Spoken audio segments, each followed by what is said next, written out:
श्रीमद्भागवतम महापुराण की गौर प्रेमानंद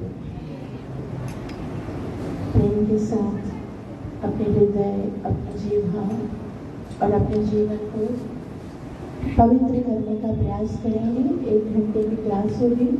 आप सबसे निवेदन है कि ये 1 घंटा भगवान को डेडिकेट कर लीजिए। हृदय में जो कुछ भी है उसे साइड पर रखिए और इस अवसर का पूरा लाभ प्राप्त कीजिए, क्योंकि ये क्षण बड़ी मेहनत के बाद, बड़ी कृपा के बाद प्राप्त होते हैं और पुनः वापस मिलेंगे या नहीं मिलेंगे उसका कोई गारंटी नहीं है। तो प्रेम के साथ एकाग्र चित्त से हरि का नाम लीजिए। जय Radha Madhav Kunj Bihari,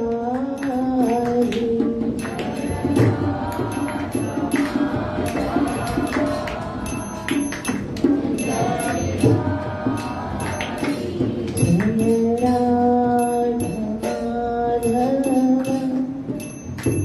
Kunj Bihari,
Hare Rama, Rama Rama, Hare Hare. Go.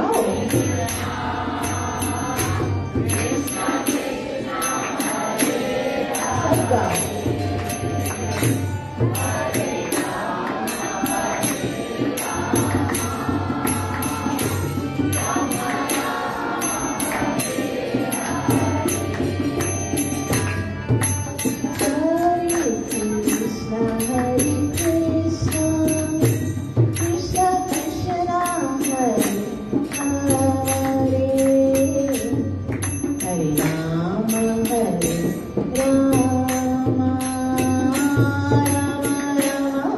Hare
नित्य लीला प्रवेश डिवाइन ग्रेस सभाई चरणारविंद भक्तिवेदांत स्वामी श्रीला प्रभुपाद की, बोल सतगुरुदेव महाराज की। सब हाथ जोड़े प्रेम के साथ हृदय से गुरु और गौरंग से प्रार्थना की याचना करते हुए मंगलाचरण करेंगे कि हम जो कुछ श्रवण करने वाले हैं उसका हमें पूरा पूरा लाभ प्राप्त हो, जो कि है ओम नमो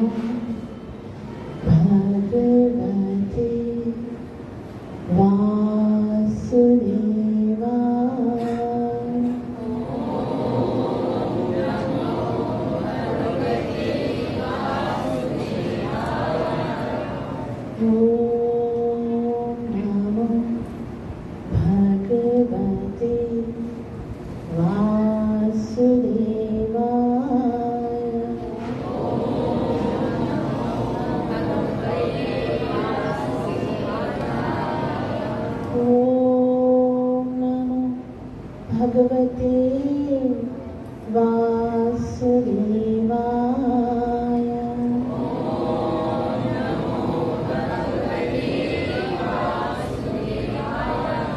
कृष्णाय वासुदेवाय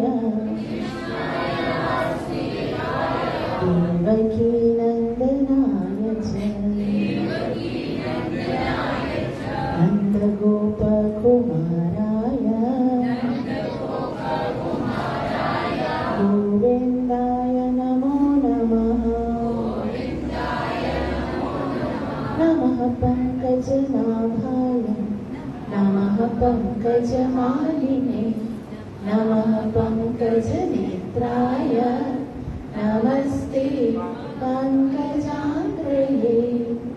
कृष्णात्वदीयपदपङ्कज पञ्जरान्तम् अद्य एव मे विशतु मानसराजहंसः। प्राणाप्रयाणसमये कफवातपित्ते कण्ठावरोधनविदो स्मरणं कुतस्त्वं। नारायणं नमस्कृत्य नरं चैव नरोत्तमं दैवीं सरस्वतीं व्यासं ततो जयमुदीरये। नष्टप्रायेषु अभद्रेषु नित्यं भागवत सेवया भगवती उत्तमश्लोके भक्तिरभवति नैष्ठिकी। पंचतत्त्वात्मकं कृष्णं भक्तरूपस्वरूपकं भक्तावतारभक्ताख्यं नमामि भक्तशक्तिकम्। जय श्री कृष्ण चैतन्य प्रभु नित्यानंद श्री अद्वैत गदाधर श्रीवासदि गौर भक्तवृंद। हरे कृष्णा कृष्ण कृष्ण हरे हरे हरे राम राम राम हरे हरे।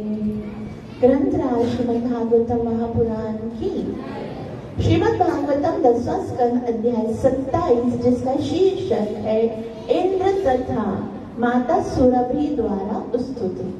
अब तक हमने यहाँ पर ये पढ़ा है कि भगवान श्री कृष्ण जो कि बहुत ही सुंदर रीति से अपने ग्वाल बालों के साथ मनोहर लीलाएं करते हैं, तो एक दिन जब इंद्र पूजा की तैयारी हो रही थी तो भगवान ने समस्त ब्रजवासियों से कहा कि पूजा जो केवल गोवर्धन की होनी चाहिए।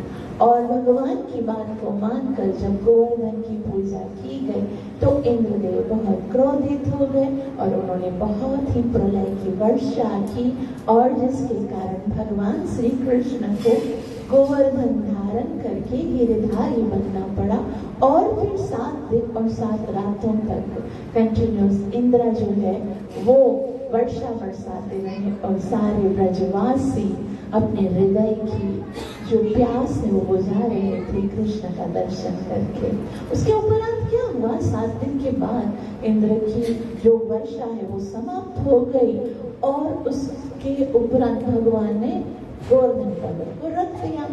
गोवर्धन पर्वत को अपने स्थान पे रख दिया। वृंदावन में कहीं कोई पानी जमा नहीं था, क्योंकि भगवान की आज्ञा से सुदर्शन चक्र जो है वो वृंदावन की सुरक्षा कर रहे थे।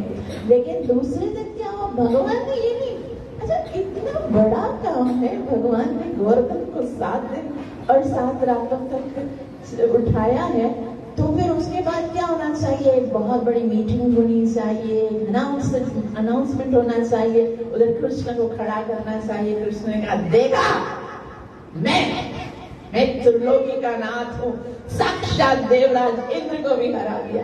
मगर ऐसा कुछ नहीं हुआ। दूसरे दिन भगवान श्री कृष्ण वही ग्वाल वालों के साथ मिलकर वो अपने गैया को चराने के लिए वन में गए और कृष्ण तो अपने नॉर्मल रूटीन के साथ वन में गए और वहां पर देवराज इंद्र जो है वो अपनी अमरावती नगरी में सोचने लगे, मुझसे कितना बड़ा अपराध हो गया। ये सबसे बड़ी बात है, अपराध करना बड़ी बात नहीं है, अपराध तो होता ही है। मनुष्य कभी जानबूझकर कभी अनजाने में अपराध तो करता ही है। हम में से भला कौन है ऐसा जो ये कह सके कि मैंने कभी गलती नहीं की, है ना। गलतियां तो होती ही हैं, लेकिन सुर और असुर में क्या फर्क है जानते हैं। सुर जो होते हैं, सुर मना जो देवता होते हैं, असुर मतलब जो राक्षस होते हैं। जो राक्षस स्वभाव के जीव होते हैं वो गलती करने के बाद कभी नहीं मानते कि मैंने गलती की, और भी और क्यों करते हैं, इसके कारण हुआ ये, उसके कारण हुआ ये, उसके कारण मैंने नहीं किया, मैं तो ऐसा करना मतलब मेरा ये नहीं था, मतलब गलत भी मतलब होगा, मेरा तो ये मतलब था, मैं तो ये बोला था लेकिन उसकी वजह से ये हो गया, मतलब और यूज देते हैं, अपनी सफाई देते हैं कि मैं गलत था ही नहीं, मेरे से गलती हुई नहीं, गलती तो दूसरों की हुई जिसके कारण मुझसे गलती हुई। और जो सुर स्वभाव के लोग होते हैं, जो देवता स्वभाव के लोग होते हैं, गलती करने के बाद मान लेते हैं कि हमसे गलती हो गई। तो देवराज इंद्र क्योंकि देवताओं के राजा हैं, उनको लगा कि मुझसे बहुत बड़ी गलती हो गई। अच्छा, देवराज इंद्र से क्या गलती हो गई थी? देवराज इंद्र से ये गलती हो गई थी क्योंकि वो अपने आप को भगवान समझ रहे थे। वो सोच रहे थे शायद मैं भगवान हूँ तो मैं ही भोगता हूँ, यज्ञ मेरे लिए होना चाहिए, दान मेरे लिए होना चाहिए, पूजा मेरी होनी चाहिए, तपस्या मेरी होनी चाहिए, जो मेरी पूजा करता है उसको पुरस्कार करूंगा और जो मेरी पूजा नहीं करेगा उसको विध्वंस कर दूंगा। ये असुरों का स्वभाव है। असुर सोचते हैं जो मेरा सम्मान करेंगे ना उनके ऊपर कृपा होगी, और जो मेरा सम्मान नहीं करेंगे पर फिर ऊपर किसी को भी पूछते हैं उनके ऊपर कृपा नहीं हो सकती। लेकिन वास्तव में पूजन में केवल भगवान श्री कृष्ण है। जितनी भी यज्ञ तपस्या दान आप करते हो ना, उसका भोक्ता भगवान श्री कृष्ण है। भगवान Shri Krishna Shrimad Bhagavad Gita chapter number 5 verse number 29 में कहते हैं, भोक्तारं यज्ञ तपसां सर्वलोकमहेश्वरं सुहृदं सर्वभूतानां ज्ञात्वा मां शान्तिमृच्छति। अगर आपको जीवन में शांति चाहिए, अगर आप अपने जीवन में शांति को प्राप्त करना चाहते हो, आप बोलोगे नहीं मुझे शांति नहीं चाहिए, मुझे खाली सुख चाहिए, तो भगवान कहते हैं अशांतस्य कुतः सुखम। जिसके जीवन में शांति नहीं है उसको तो सुख मिलेगा नहीं। और अगर सुख शांति चाहते हो तो एक बात मान लो बस, भगवान कहते हैं, ये भगवान ने कहा गीता में, अगर आप अपने जीवन में शांति और सुख चाहते हो तो मान लो सुहृदं सर्वभूतानां, मैं सबका हित करूं, जो मेरी भक्ति करे उसका भी, जो नहीं करे उसका भी, और जो भी यज्ञ होगा तपस्या होगा, दान होगा, उसका भोक्ता केवल मैं ही हूँ। अगर हम कृष्ण को ही पूजनीय मानते हैं और कृष्ण को ही सर्वलोक महेश्वर मानते हैं, तभी जीवन में सुख होगा, तभी शांति होगी, अन्यथा नहीं होगी। मैं नहीं बोल रही हूँ क्योंकि मैं भगवान श्री कृष्ण की भक्त हूँ, इसलिए मैं नहीं बोल रही हूँ। हमारी किताब श्रीमद् भगवद गीता बोलती है। तो देवराज इंद्र ने सोचा शायद स्वामी मैं हूँ, शायद भोक्ता मैं हूँ, तो ये उनकी सबसे बड़ी भूल थी। और फिर अपनी इस भूल को स्वीकार करके वो वहां वन में आए हैं जहां पर भगवान श्री कृष्ण अपने ग्वाल बालों के साथ गैया चरा रहे हैं, और अकेले नहीं आए क्योंकि उन्होंने सोचा अकेले जाऊंगा तो पता नहीं मेरी बात सुनेंगे, मुझे देखेंगे नहीं देखेंगे, तो सुरभि माता के साथ जाते, क्योंकि भगवान तो गोपाल है, तो भगवान गैयों से बहुत प्रेम करते हैं, इसलिए सुरभि माता को देखेंगे तो मुझे भी बहुत अच्छा। एक बात इससे हमें ये भी समझिए, भगवान के पास है ना अकेले ना जाया करो, किसी शुद्ध वैष्णव का आश्रय लेके जाओ, किसी शुद्ध वैष्णव के पीछे पीछे चल के जाएंगे ना। हमने तो ऐसे कोई करतूत किए नहीं कि भगवान की दृष्टिपात हम पर हो, लेकिन वो जो वैष्णव होगा ना, वो अगर आगे होगा तो भगवान उनको देखेंगे और पीछे से हम लोग भी दिखाई दे देंगे, थोड़ी दृष्टि कृपा की हमारे ऊपर भी आ जाएगी। इसीलिए कहते हैं कि हमें वैष्णव के पद चिन्हों का अनुकरण करना चाहिए, उनके पीछे पीछे चलना चाहिए, अनुसरण करना चाहिए। तो देवराज इंद्र जो है वो सुरभि माता के साथ जाते हैं, भगवान की बहुत ही सुंदर स्तुति करते हैं। उसी स्तुति में हम पहुंचे हैं। 6 श्लोक हम पढ़ चुके थे लास्ट टाइम जब इस पे कथा हो रही थी। अब याद रखिएगा, यहीं से हम स्टार्ट करेंगे और नेक्स्ट हम इसी चैप्टर नंबर 27 श्रीमद् भगवद गीता के भागवतम के 10वें स्कंद के टोटल 90 अध्याय हैं, जो कि भगवान श्री श्रीमद् भागवतम का जो 10वां स्कंद है वो हृदय है पूरे भागवतम का, और उसमें जो 27वां अध्याय अभी हम पढ़ रहे हैं और अभी रास पंचाध्याय प्रारंभ होंगे। तो आप सबसे निवेदन है कि इसी प्लेटफॉर्म पर मेरे साथ साथ चलेंगे तो आपको आनंद आएगा। और आज हम श्लोक नंबर 6 तक पढ़ चुके हैं, आज हम श्लोक नंबर 7 से प्रारंभ करेंगे और बहुत ही सुंदर स्तुति है ब्रह्मा इंद्रदेव की। देखो ये कितनी बड़ी बात है ना, जो देवताओं के राजा हैं वो आए हैं स्तुति करने के लिए उस कृष्ण के जिसकी आयु अभी 7 साल है। 7 साल के कृष्ण है। कृष्ण चाहे 7 साल के हो या 7 दिन के हो या फिर अभी जन्म लिए हो, वो कृष्ण संपूर्ण है, पूर्ण है। ऐसा नहीं है कि बड़े होंगे तो भगवान होंगे। आजकल जैसे होता है, अक्सर श्री प्रभुपाद जी बताते हैं आज भी भगवान बनते हैं, कोई बड़े हो जाते हैं फिर बोलते हैं ये हमारे भगवान है, ये हमारे भगवान है। जब वो 1 दिन के थे, जब वो 6 दिन के थे तो क्या कर रहे थे, वो तो मलमूत्र में पड़े हुए थे। लेकिन भगवान श्री कृष्ण जब 6 दिन के थे तब भी भगवान, और 7 साल में। और इससे पहले हमने चैप्टर नंबर 14 पढ़ा जिसमें सब प्राणियों के जो सर्वश्रेष्ठ प्राणी, जो प्रथम जीव हैं, वो ब्रह्मा जी आए थे स्तुति करने के। हम कितने मूर्ख हैं ना। ये पता है क्यों बताई गई है ये स्तुतियां भागवतम में? कभी ब्रह्मा जी आ रहे हैं, तो कभी इंद्र आ रहे हैं, तो कभी कुंती महारानी, कभी भीष्मदेव, सब भगवान की स्तुति कर रहे हैं कि तुम लोगों को अक्ल आ जाए कि भगवान कौन है, इस समझ में आ जाए कि भगवान कौन है। जिसके चरणों में इंद्र झुके हैं, जिसके चरणों में ब्रह्मा झुके हैं, जिसके चरणों में शेष महेश गणेश दिनेश सुरेश जाहि निरंतर गाय, सारे जितने ईश हैं जिनके चरणों में पड़े हुए हैं। और हम कितने मूर्ख हैं, ना जाने कितने समय से हम गीता और भागवत पढ़े और समझते हैं भगवान रख लिया तो अपमान हो गया स्थान का। हम हैरत की बात है कि भगवान से भी किसी जगह का अपमान हो सकता है। तो हमारे लिए ही ये जो है ना वो आदेश है। हमारे लिए ही उपदेश है कि हम समझ जाएं कि भगवान कौन है। तो वो कहते हैं ये मद विधाज्ञा जगदीश मानिनाम त्वमीश काले भयमाशु तन्मदम हित्वार्य मार्गम प्रभजन तपस्या ईहा फलाना अपि तेनुशासनम।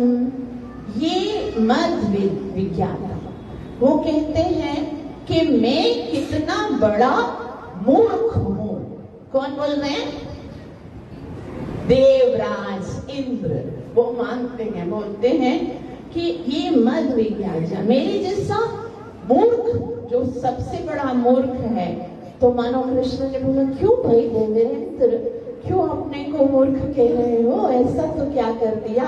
तो कहते जगदीश मानिना, मैंने अपने आप को इस जगत का ईश्वर मान लिया था, इसलिए मैं बहुत बड़ा मूर्ख हूँ। भगवान वास्तव में तो ईश्वर केवल आप ही हैं।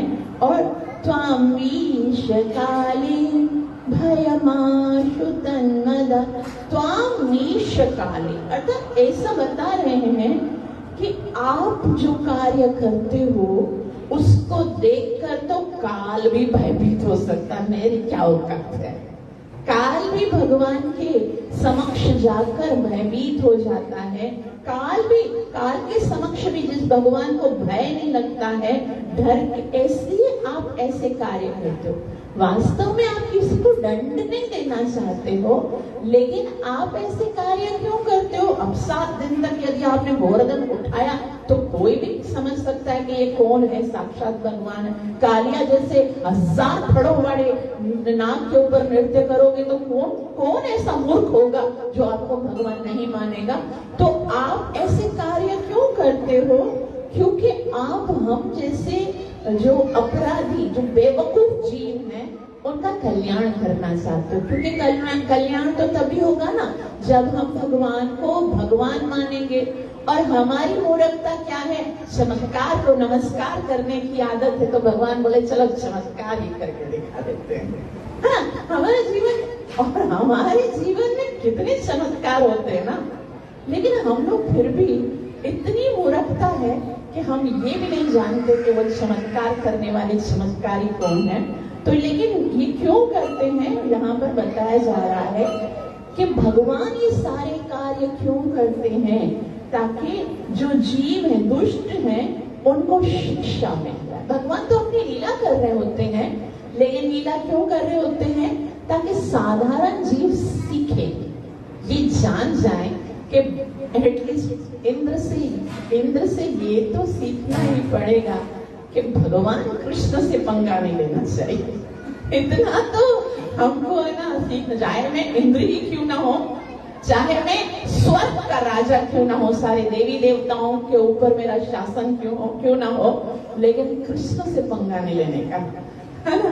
वो जो है ओ कृष्ण मतलब ये यथामाम प्रपद्यन्ते तथैव भजामि, हम जिस भाव से आओगे ऐसे ही डील करूंगा। तो वो कहते हैं हित्वार्य मार्गम भजन्त्य तपस्या, कि आप फिर जीवों को ऐसे चमत्कार दिखाते हो या फिर ऐसे लीलाएं करते हो जिससे अपने गर्व और अहंकार को छोड़कर जीव आपके भजन के राह पर आगे बढ़ता है। आपके भक्तों ने जो राह बताई है, आपके शुद्ध भक्तों का मार्ग गिरन करते हैं। अब भगवान सीधी सी बात करता, पहले तो भगवान आपके ऊपर कृपा करते हैं, लेकिन जब हम भगवान की कृपा से नहीं समझते हैं कि ये कृपा किसकी है, कभी उसकी मानते, कभी उसकी मानते, कभी उसकी मानते, फिर भगवान बता देंगे भाई देखो ये कृपा मेरी थी। एक बहुत ही सुंदर बात मुझे याद आ रही है, शायद मैं पहले भी बताई थी कि एक बार ये ना एक बहुत बड़ी बिल्डिंग बन रही थी और नीचे वर्कर्स काम कर रहे थे। तो जो बिल्डिंग के जो मैनेजर है ना, जो ओनर था ना, वो ऊपर खड़ा था, जो ऊपर 3-4 माले तक बिल्डिंग बन गई थी, ऊपर खड़ा था और उसको नीचे जो वर्कर्स थे ना उनको बुलाना था, उन्होंने पहले क्या किया, एक 50 रुपए का नोट गिराया नीचे, तो वर्कर्स ने 50 रुपए का नोट डाल दिया पॉकेट के अंदर। फिर दूसरी दफा 100 रुपए का नोट गिराया कि शायद देखिए ऊपर कौन फेंक रहा है, लेकिन उसने 100 रुपए का भी डाल दिया। फिर उसने 1000 रुपए वाला नोट गिराया, उसने वो भी पॉकेट में डाल दिया। फिर इसने ऑनर ने सोचा यार जो भी मैं ऊपर से फेंक रहा हूँ धन, वो तो ये पॉकेट में रख रहा है, ऊपर तो देख रहा ही नहीं है। फिर उसने जोर से पत्थर मारा, और पत्थर जो उसके सर पे लगा तो बोलेगा भाई कौन मार रहा है पत्थर मुझे। तो उसी तरह से भगवान ने हमारे ऊपर कितनी कृपा की है ना। किसी को घर दिया, किसी को गाड़ी दी, किसी को बंगलो दिया, किसी को धन दिया, किसी को पुत्र दिया तो किसी को पुत्री। ये सारी कृपाएं हम समझते हमारी किस्मत से मिली है। तो भगवान की भक्ति नहीं करते तो भगवान बोलते हैं अभी तुमसे छीनूंगा ना, तुमको लगेंगे ना 2 चार, फिर तुम आओगे ना मेरी भक्ति करने के लिए। इतनी तो कृपा की है, उससे तो तुम्हें अक्ल नहीं आ रही है। तो ऐसा है, वो कहते हैं इंद्रदेव कि आप क्यों करते हो इहा खलानामपि तेनुशासनम, ताकि जो दुष्ट हैं उनको शिक्षा दें ताकि वो आपकी शरण में आ सके। तो यहाँ पर श्री प्रभुपाद जी एक बहुत सुंदर बात बता रहे हैं कि भगवान जो है ना वो आते क्यों, परित्राणाय साधूनां विनाशाय च दुष्कृतां धर्म संस्थापनार्थाय संभवामि युगे युगे। लेकिन विडंबना ये है कि आधुनिक प्रजातंत्रों में से में ना केवल नेतागण अपने को आदिश्वर मानते हैं, अपितु जनता इन नेताओं को ईश्वर का प्रतिनिधि मानकर केवल अपना प्रतिनिधि मानने के साथ साथ अपने आप को भी राष्ट्र का नियंता मानते हैं। कि इंद्र तो मानता है कि मैं भगवान नहीं हूँ, लेकिन आजकल जो नेतागण हैं वो अपने को भगवान मानते हैं और उनके जो प्रजा वाले वो बोलते हैं हाँ भाई तुम ही राम हो, तुम ही श्याम हो, तुम ही साक्षात भगवान हो। तो ऐसे ऐसे भजन भी गाते हैं, होते भगवान नहीं है, भगवान केवल कृष्ण है। तो आगे बता रहे हैं श्री प्रभुपाद जी कि आधुनिक मनुष्य को अपने गर्वित पद से नीचे गिरकर यह प्राकृतिक सीख लेनी ही चाहिए, अपितु उसे सर्व आकर्षक भगवान की इच्छा को विनीत भाव से पूरा करना चाहिए और बुद्धिमानी शांति तथा व्यापक प्रबुद्धता से नवीन युग का सूत्रपात करना चाहिए। अगर हम कुछ अच्छा करना चाहते हैं ना, हम चाहते हैं कि संसार में अच्छा हो ना, तो सिर्फ एक कारण से हो सकता है। अब चाहे कितने बड़े बड़े प्रोग्राम्स अटेंड करो, कितने बड़े बड़े मोटिवेशनल प्रोग्राम्स हो, कितने बड़े बड़े वो नहीं होते जो समाज सेवा के काम करो, कुछ भी करो, उससे अच्छाई नहीं होगी। अच्छाई इससे प्रारंभ हो सकती है जब आप सच्चे हो जाओ भगवान के साथ। बस एक हृदय के अंदर आप संसार को चेंज करने की कोशिश मत करो, संसार नहीं बदलेगा, आप अपनी डुप्लीमेसी बदल दो। बस ये मान लो कि कृष्ण भगवान है और मुझको दास हो, इससे संसार में चेंजिंग आएगी। आप बस जहां पर भी हो, चाहे छोटे से छोटी एक गिलेरी हो या बड़े से बड़ा कोई पर्वत उठाने वाले हनुमान जी हो, बस जीवन में आनंद तभी आएगा जब आप अपनी क्षमता के साथ, अपनी बुद्धि के साथ पूरी तरह से सरेंडर होकर भगवान को भगवान मानना स्वीकार करोगे। ये जो डुप्लीमेसी है ना, ये भी भगवान, वो भी भगवान, ये भी भगवान, वो, ये डुप्लीमेसी छोड़ दो। भगवान एक ही है, वही बचाएगा। भगवान एक ही है, वही तुम्हें समस्त पापों से मुक्त कराएगा। भगवान वही एक ही है जो आपको आपके जन्म मरण के चक्कर से छुड़ा सकता है, और कोई भी नहीं। साक्षात इंद्र चरणों में गिरे हुए हैं, ब्रह्मा जी चरणों में गिरे हुए हैं, शिव जो है वो हमेशा सेवा करने के लिए वो उनके पीछे चलते हैं।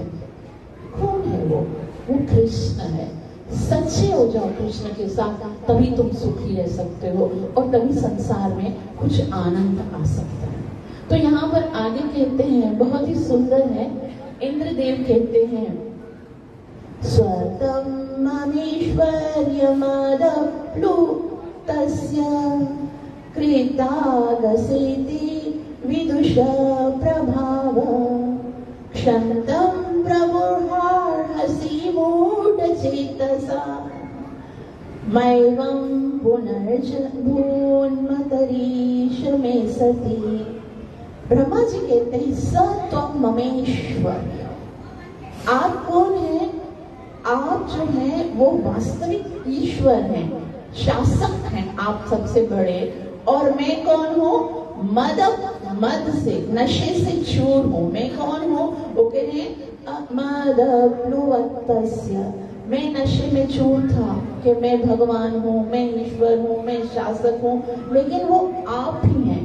आप अब ब्रह्मा जी, इंद्र जो है ना, वो बहुत सुंदर बात बता रहे हैं। वे कहते हैं सामने कौन खड़ा है? कृष्ण। बोल कौन रहे हैं? इंद्र। वो बोल रहे हैं हे प्रभु, आप मेरे ईश्वर हैं, आप ब्रह्मा के भी ईश्वर हैं, आप महादेव के भी ईश्वर हैं, आप समस्त देवताओं के ईश्वर हैं, आप उन समस्त ईश्वरों के ईश्वर हैं। और कृष्ण के लिए तो कहा गोविंदम आदि पुरुषम तमहम भजामि, कि कृष्ण ही समस्त ईश्वर के ईश्वर है। तो कहते हैं कि मैं आपके दिव्य प्रभाव को नहीं जान पाया, मुझे समझ में नहीं आया। आप इतने छोटे से थे ना, आप जब बोल रहे थे अपने माता पिता को कि इंद्र की पूजा ना करो, तो मैं आपके दिव्य प्रभाव को समझ नहीं पाया।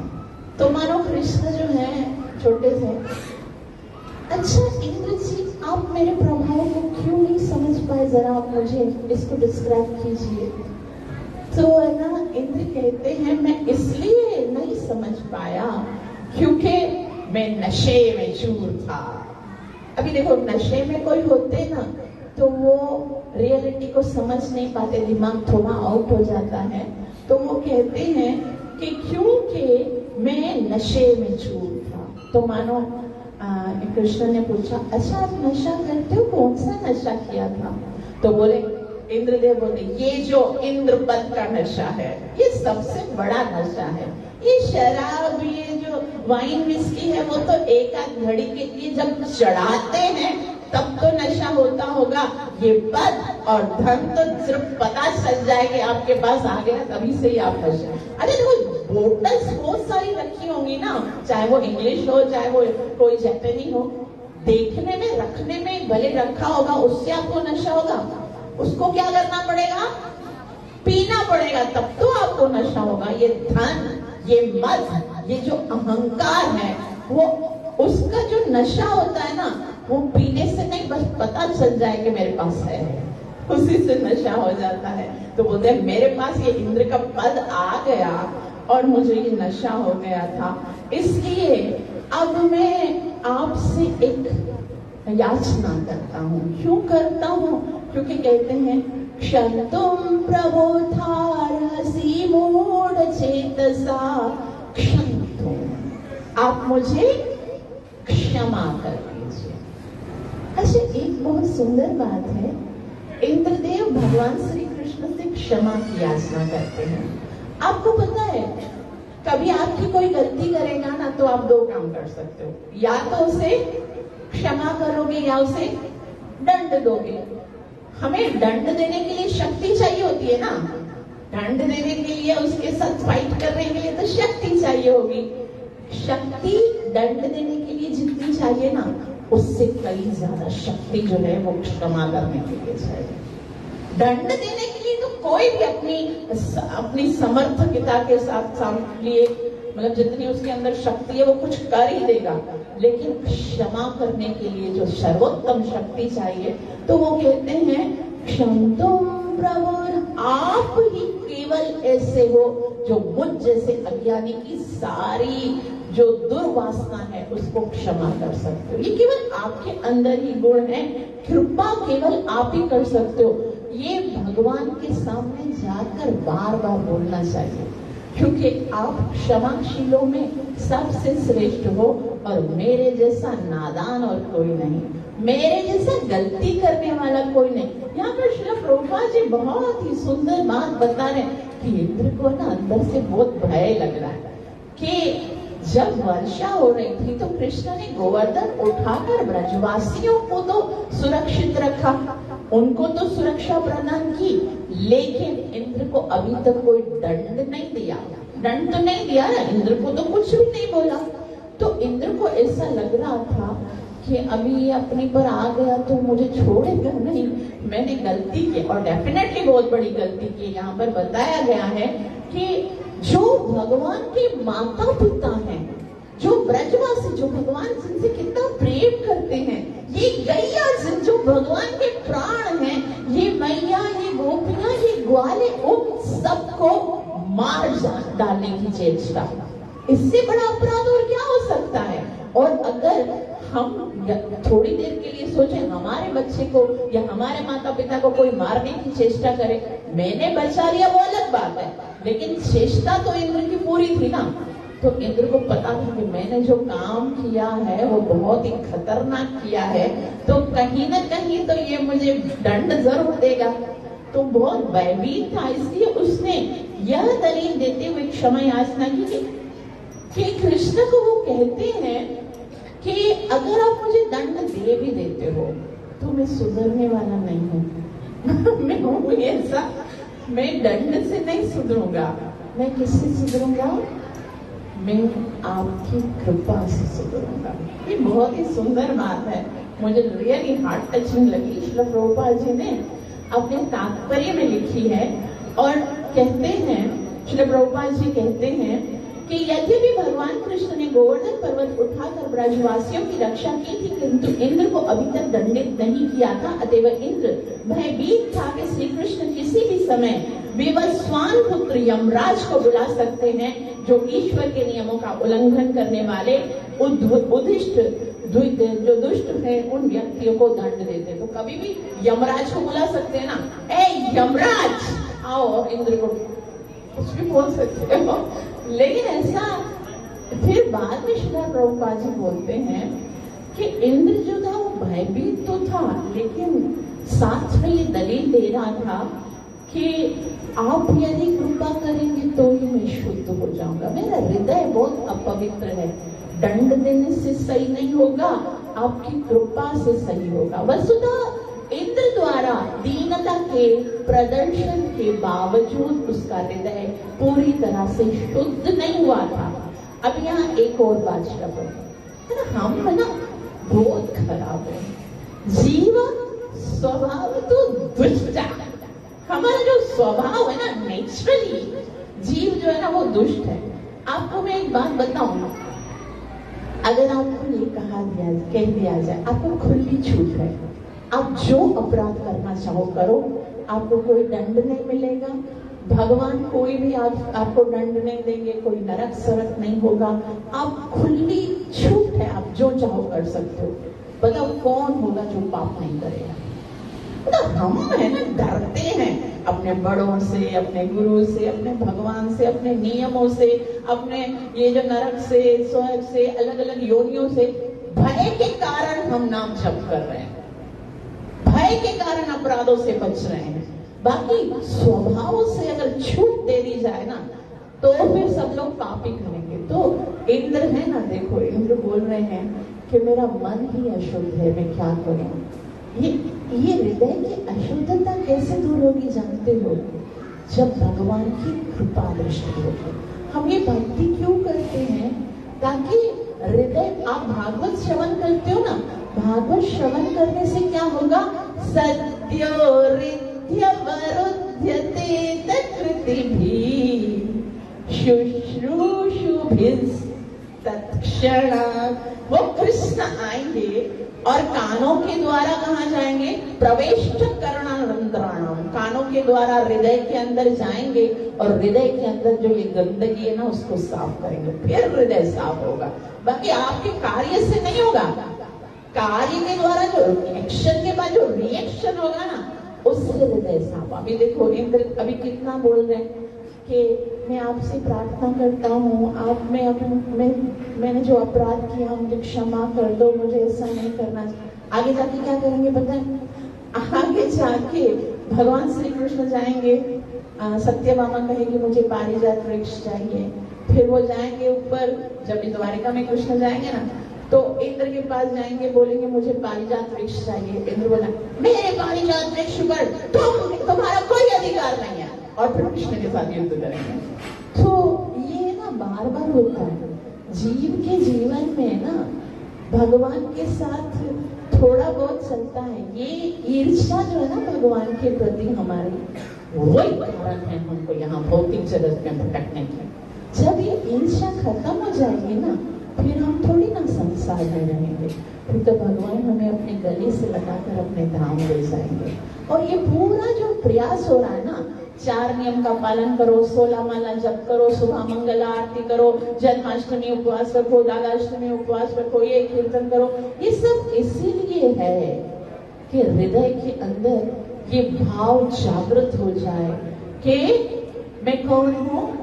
दास दास दास दासानुदास, गोपी भर्तु पद कमला, दास दास दासानु। अभी तो हम अपने आप को प्रभु समझ के बैठे हैं ना। ये इंद्र अपने आप को प्रभु समझ रहा है ना, तो जब तक प्रभु समझता रहेगा तब तक गिरता रहेगा। ये भक्ति का मार्ग बहुत सुंदर है। जब आप ऊपर खड़े हो जाते हो तो गिरने का चांस है, और चरणों में झुक जाते हो तब फटक से ऊपर चले जाते हो। हमको गिरना आना चाहिए, उठ तो वैसे ही जाएंगे। तो यहाँ श्री प्रभुपाद जी बहुत सुंदर कहते हैं। उसके बाद इंद्र कहते हैं कि वैसे तो आपके सारे अवतार भी दयाशील हैं, कभी आप राम, कभी मत्स्य, कभी कच्छप, कभी वामन, कभी नरसिंह अवतारों में आते हो, लेकिन वो तो आपके अवतार होकर भी इतने कृपा करने वाले हैं, और आप तो क्या हो? समस्त अवतारों के अवतारी हो। तवावतारो यमदोक्षजिह भुवो भराणां मरुभार जन्मनां चमोपदीना अभवाय देव भवाय युष्मत् चरणानुवर्त्मना। तवावतारों यानी कि आप समस्त अवतारों के अवतारी हैं, और आप करुणामयी हैं, आप तो बहुत दयामयी हैं। सारे अवतार ही दयामयी होते हैं।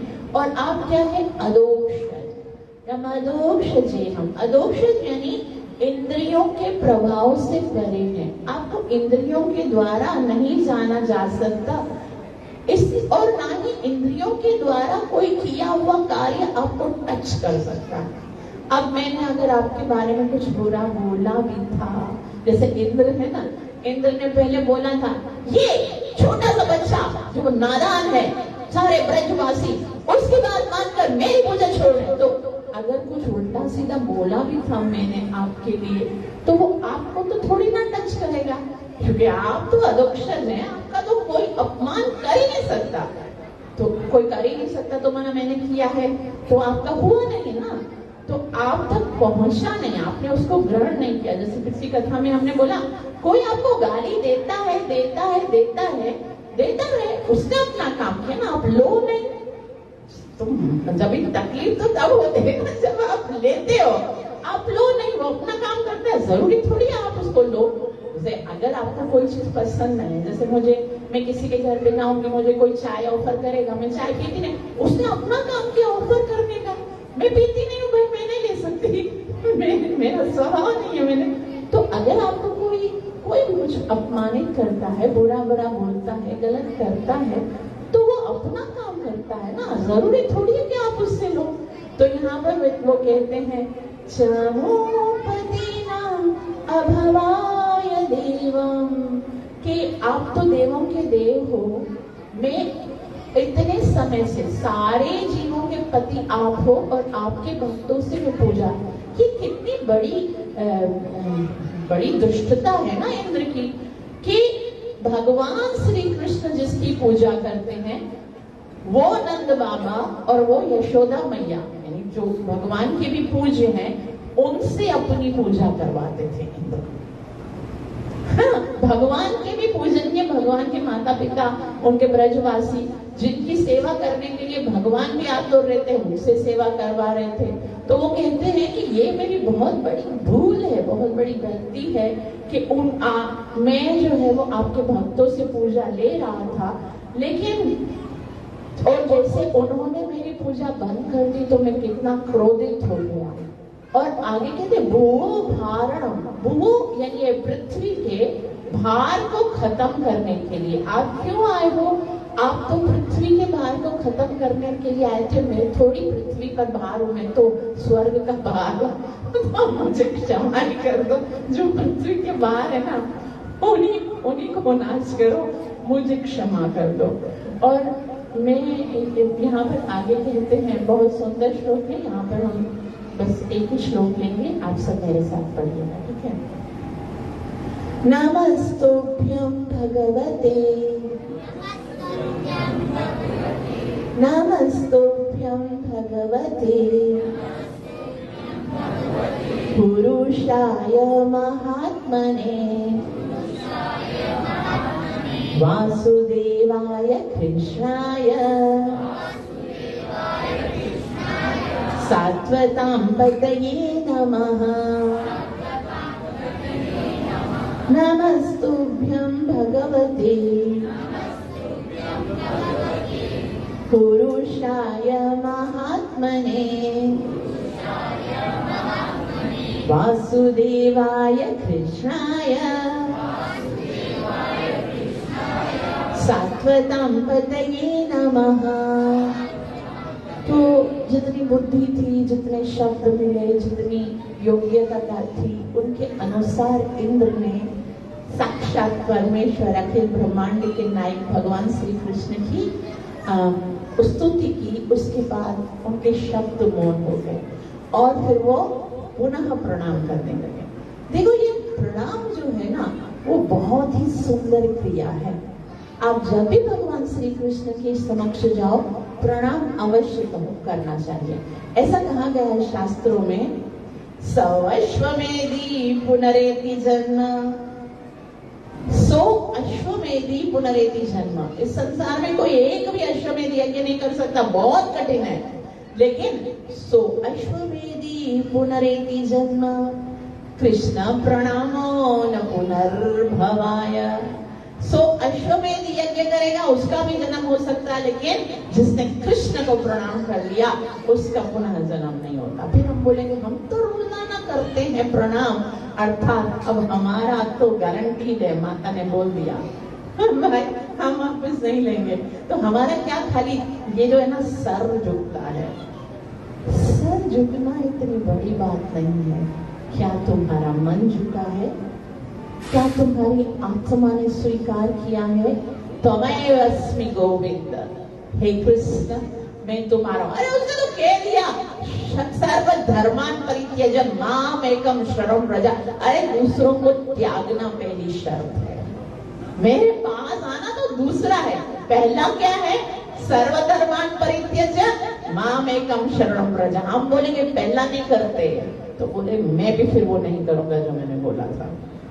सर्वधर्मान परित्यज पहले है, मामेकम शरणं व्रज बाद में है, उसके बाद तीसरी लाइन है अहम त्वां सर्व पापेभ्यो। हम तो इतने सारे धर्मों में लगे हुए हैं, ये धर्म वो धर्म, ये धर्म ये धर्म, इसकी भक्ति उस कोई वित्त को दीवार तो छड़ी लगो नहीं हूँ, खाते में लगो कृष्ण। तो ऐसा है, वो कहते हैं नमस्तुभ्यं भगवते, प्रणाम मतलब मान लिया कि भगवान तुम हो। ये इंद्र जो है वो अपने शब्दों में कह रहे हैं नमस्तुभ्यं, मैं तुम्हें प्रणाम करता हूँ। तो मानव कृष्ण ने कहा क्यों करते हो प्रणाम मुझे? मैं तो छोटा सा बच्चा हूँ, तुम तो इतने बड़े देवराज इंद्र वज्र लेकर घूमते हो ऐरावत के ऊपर, तो तुम मुझे प्रणाम क्यों करते हो? तो बोला भगवते, मैं भले कितना ही बड़ा दिखता हूँ लेकिन भगवान तो तुम हो। कृष्णं वंदे जगत गुरु। कृष्ण कौन है? वो भगवान कृष्णस्तु भगवान स्वयं, कृष्ण साक्षात भगवान है और इंद्र इस बात को स्वीकार करते हैं। नमस्तुभ्यं भगवते। आगे पुरुषाय, पुरुषाय मतलब वैसे तो संसार में हम सब भोक्ता बने बैठे हैं ना, कितना है ना, हम सब सोचते हैं हम खा के आनंद ले, हम पहन के आनंद ले, हम वस्तुओं को प्राप्त करके आनंद ले। हर कोई आनंद के पीछे भाग रहा है, लेकिन ये नहीं मानता कि पुरुष जो है वही आनंद लेगा। पुरुष का मतलब होता है आनंद लेने वाला। अब क्या है, जैसे हमारा ये शरीर है ना, हम शरीर के द्वारा आनंद लेना चाहते हैं। हम चाहते हैं कि हम बहुत सारी वस्तुओं को खाएं और हमें बहुत अच्छा लगेगा। जैसे अगर कोई कचौरी, पानी पूरी, पिज्जा, बर्गर, सिज़लर, दाल राइस, चावल राइस, कड़ी राइस, ये सब कितनी सारी चीजें हमको पसंद लगती है ना, तो हमारे शरीर को ये इच्छा हो कि हमें ये खानी है, तो पूरे शरीर के अंदर भोक्ता जो है उसको खिलाना पड़ेगा। शरीर के अंदर पार्ट्स ऑफ बॉडी तो बहुत सारे हैं, हाथ भी हैं, आंखें भी हैं, कान भी है, नोज भी है, मुख भी है, लेकिन किसी भी चीज, किसी भी छेद के अंदर डालने से मजा नहीं आएगा। वो मुख में जाएगा ना तभी आनंद आएगा ना, ऐसा ही है ना, क्योंकि मुख हमारे शरीर में भोगता है। तो उसी तरह से बहुत सारे जीव संसार में हैं, उन सबको आनंद कैसे आएगा? जिस तरह से भोजन का आनंद यदि पूरे शरीर को लेना है, फिर भी खाना मुख में पड़ेगा और पेट के अंदर जाएगा तभी शरीर संतुष्ट होगा। उसी तरह से संसार में जो भी जीव है, यदि उसको संसार में आनंद प्राप्त करना है तो आनंद के लिए पुरुषाय भगवान को आनंद प्रदान किया जाएगा। और भगवान जब जैसे पेट भरता है तो आनंद आता है, भगवान संतुष्ट होते हैं तो जीव संतुष्ट होता है। ये डायरेक्ट नहीं है, इनडायरेक्ट प्रोसीजर है खुश होने का। इसीलिए भगवान को पुरुषाय कहा जाता है। और आगे कहा गया पुरुषाय महात्मने, महात्मने। वैसे तो परमात्मने बोलते भगवान को, भगवान परमात्मा है। परमात्मा का मतलब क्या है? जो हम सबके हृदय में बैठे हैं।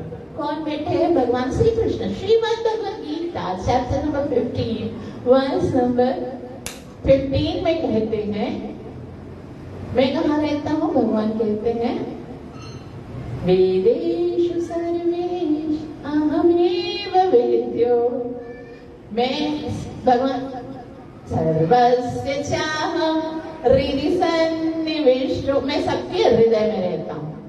तो हृदय में रहते हैं तो कभी कभी ऐसा मन में आता है, अरे गेट कर दिया है ना, कर दूंगी मैं बंद ताला और फिर चाबी पानी में फेंक दूंगी, कुछ ऐसा सीन है क्या? लेकिन यहाँ पर बता रहे हैं कि भगवान महात्मा है, परमात्मा हृदय में बैठने के साथ साथ महात्मा है। ऐसा नहीं कि दिल में बेचारा बैठ के कैद हो गया और अब वो अपनी इच्छा से हिलजुल नहीं सकता, जो हृदय के अंदर तुम्हारे अपराध है उन्हीं को झेलता रहता है। नहीं, ऐसा नहीं है। देखो, भगवान हमारे हृदय में रहते हैं, ठीक है, और हमारे हृदय में कितने सारे अपराध हैं, कितने सारे ना इच्छाएं हैं। कभी हम कुछ प्राप्त करने की इच्छा करते हैं, कभी गलत कार्य करने की इच्छा करते हैं, कुछ करते हैं, कभी खाने की इच्छा, कभी पहनने की इच्छा। ये सब इच्छाएं हमारे मन में है, लेकिन भगवान हृदय में है। लेकिन हृदय में इच्छा होते हुए भी भगवान को टच नहीं करती, अर्थात वो परमात्मा होते हुए भी महात्मा है। इसे बोला नमस्ते नमस्तुभ्यं भगवते पुरुषाय महात्मने। फिर आगे भगवान को कहते हैं, अच्छा, भगवान कहते हैं अच्छा तो ठीक है, आप ये जानते हो कि मैं महात्मा ना हूँ, और मेरे बारे में क्या जानते हो? फिर बोलते हैं वासुदेवाय। आप कौन हो? वासुदेव। वासुदेव मतलब कि संसार में सर्वत्र आप निवास करते हो, खाली दिल में निवास नहीं करते हो, हर जगह। कोई जगह ऐसी नहीं है जहाँ पर आपका वास न हो। वासुदेव का मतलब होता है सर्वत्र वो विद्यमान है। और आगे कहते हैं वासुदेवाय कृष्णाय। साथ में आप कौन हो? कृष्ण हो। कृष्ण का क्या मतलब है? आप सबको आकर्षित करते हो। तो हम कहेंगे भाई मुझे तो कृष्ण आकर्षित नहीं करता, कोई भी बोल सकता है कृष्ण तो मुझे पसंद, कृष्ण से प्यार नहीं है। किसी को धन से प्यार है, किसी को फेम से प्यार है, किसी को शक्ति से प्यार है, किसी को ब्यूटी से प्यार है, तो किसी को ज्ञान से प्यार है। इसीलिए तो सब लोग दौड़ रहे हैं। कोई डिग्री लेने के लिए दौड़ रहा है, तो कोई बॉडी बिल्डर बनने के लिए दौड़ रहा है, कोई ब्यूटी प्राप्त करने के लिए दौड़ रहा है, तो कोई धन प्राप्त करने के लिए, सब दौड़ रहे हैं ना, सब कृष्ण के लिए तो नहीं दौड़ रहे हैं। लेकिन यहाँ पर जब कृष्ण का नाम है कि सबको अटैक करने वाला, तो वो सबको कहाँ अटैक कर पा रहा है? तो उसका कारण ये है कि वास्तव में कर तो सबको कृष्ण ही अटैक कर रहे हैं। आकर्षण तो सबका कृष्ण की ओर है, लेकिन उसे पता नहीं है वो अलग अलग ऐश्वर्य, जैसे भगवान यहाँ पर बताया गया, नमस्तुभ्ये भगवते। भगवान का मतलब क्या है? भगवान का मतलब है जो षडैश्वर्य से युक्त हो। षडैश्वर्य मतलब ऐश्वर्यस्य समग्रस्य वीर्यस्य यशश्रय ज्ञान वैराग्यस्य एव षडनाम भग इति गणा। जो संपूर्ण धन, संपूर्ण ज्ञान, संपूर्ण सौंदर्य, संपूर्ण बल, संपूर्ण यश और संपूर्ण वैराग्य के स्वामी हैं। तो डायरेक्ट से कृष्ण अगर हमें अट्रैक्ट करते हैं, हमें आकर्षित करते हैं, तो मन वो सही पीछे मिलेंगे, वरना तो एक एक के पीछे भागते भागते भागते ना जाने कितने जन्म लेने पड़ेंगे, तब कहीं पता चलेगा। वासुदेवः सर्वमिति स महात्मा सुदुर्लभ। और आगे कहते हैं वासुदेवाय कृष्णाय सात्वतां पतये नमः। तो आप तो सात्वत पते हैं। सात्वत कहते हैं यादवों के पते हो, यादवों के पति हैं। तो मानो कृष्ण ने पूछा, बस मैं यादवों का पति हूँ, बाकी सबका नहीं हूँ क्या? तो इंद्रदेव कहते हैं, अरे नहीं नहीं, ऐसा नहीं है। आप तो अपनी इच्छा से जन्म लेते हो, कभी रघुकुल में जन्म लेते हो तो राघवपति बन जाते हो, कभी यादवों में जन्म लेते हो तो यादवपति बन जाते हो। स्वच्छंदोपात देहाय, स्वच्छंद, आप अपनी इच्छा से देह धारण करते हो। विशुद्ध ज्ञान मूर्तय, आप विशुद्ध ज्ञान की मूर्ति हैं। और सर्वस्मय सर्व बीजाय, सारे जीवों के जो बीज हैं, भगवान बोलते हैं अहम बीजाय, मैं समस्त जीवों का बीज हूँ। और सर्वभूतात्मने नमः, सारे जीवों की आत्मा है, आपको मैं प्रणाम करता हूँ। तो इंद्रदेव बहुत ही सुंदर भगवान की स्तुति करते हैं। इस स्तुति के साथ हम पुनः इस चैप्टर को नेक्स्ट वीक कंप्लीट करेंगे। आप सबका बहुत बहुत आभार जो इतना प्रेम से श्रवण किया। कृपया हृदय से मुझे आशीर्वाद दीजिए, मेरे लिए प्रार्थना कीजिए कि मैं निरपराध भाव से हरि के नाम का जप कर सकूं, अपनी सेवा और साधना से गुरु और कृष्ण को प्रसन्न कर सकूं, अपने मनुष्य जीवन को सफल कर सकूं। Thank you so much. आप सबने इतना प्रेम से श्रवण किया। 10 मिनट तक हम हरि नाम का संकीर्तन करेंगे, सब कुछ भुला के केवल वो हरे कृष्ण महामंत्र ही कानों में, हृदय में गूंजना चाहिए। और 10 मिनट के बाद हम प्रसादम देंगे और 10 बजे तक आप लोग जो है ना हो जा सकते। Thank you so much. Hare Krishna.